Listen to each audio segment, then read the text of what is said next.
Hi guys, and welcome to my channel. Yes, you guessed right, I'm actually lying on my bed using my arm as a freaking phone holder, and I just woke up, my voice cracks and the camera may be shaky. But the reason why I'm shooting this video at this very moment is because I want to introduce you guys a new buzzword in Chinese, and it has everything to do with how I position myself right now. This action is just perfect illustration for you guys. So it's called 躺平. Now, 躺 means to lie down, and 平 literally means, like how I position myself right now. It's not like lying on your side. It's called 躺平. And this word indicates, you can think about what this word could possibly mean. Now, this new word indicates a new mentality, or maybe not new. It's more like a long agony among Chinese young people that they just done working hard. They want to give up. They somehow sense the futility of the reality that no matter how much they work hard, and they're not gonna get anything substantial out of it.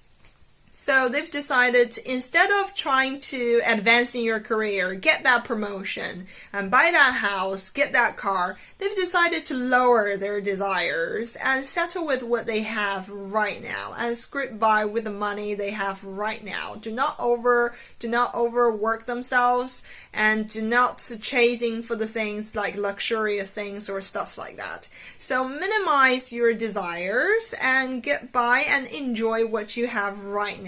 Instead of strive for things, they decided to just lie down and be happy. I'm not quite sure if they'll be happy about it, but 躺平青年, lie down youth, and we could also call them 躺平族, has generated such a heated discussion online among Chinese young people. Excuse me. And there is a forum gathered groups of people who are interested in it, and they have a member of over 6,000. They even have like a post instructed telling you what other things are the symbols or are the tips for people who are, fitted in the feature of lying down. So I thought I'll introduce you guys this term. Well, I'm literally lying down for a lazy Sunday morning on my time. So next time if you're reading about this, you know what that means. Alright? I apologize for the shaky camera and the messy background. I'm Stephanie, and I'll see you next time. Bye bye.